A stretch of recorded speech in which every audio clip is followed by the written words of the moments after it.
What up, what up, what up? It's the Red Education Blazing Nation coming at you with a repair video. We got a 2006 Santa Fe.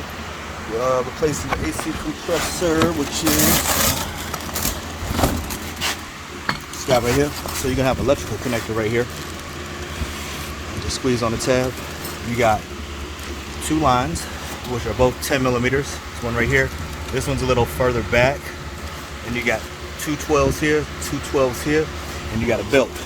So on the car, so there's your tensioner right there. That's a 3/8 drive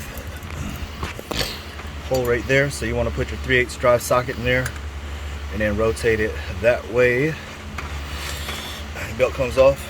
There's your AC compressor. There's your line right there, your electrical connector right there. There's your line right there. That's where your 10 millimeter goes right there.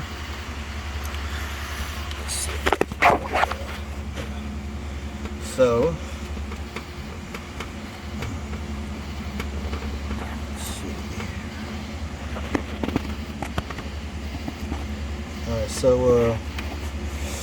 that's your 10 millimeter. This is your low side line, the big one, and then your high side is going to be this one right here, the small one, which is further back. It's kind of hard to see it, but and then here's your 12 millimeter right there. Back up here, so it's 12 millimeter bolt right there. There's your other 12 right there. Let's see if I can see it right there. Let me just show you from the bottom. It's easier to see it.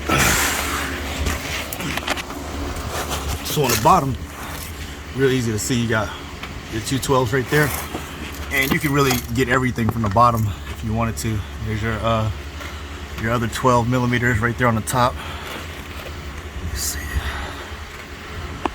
You can see that, and then it'll just come out right here. It'll just drop out. You can actually remove the oil filter if you got to, which you don't have to, because it'll come out just right here. And I just take off the electrical connector here for the oil pressure sensor right there. I just went ahead and take it off. Just take it off and just move it out the way so you don't mess it up when you drop it, because you can remove the oil filter to get it out a lot easier. Also, like I said, you really don't have to though. You can kind of get it out right here. But and then when you're installing it, put your 12s back in. Get your lines, replace the O-rings on your lines. Oh yeah, and then how to drop this little plate right here. There's a couple of 12 millimeter bolts holding it in. That's it. It's a 2006 Hyundai Santa Fe V6 AC compressor replacement.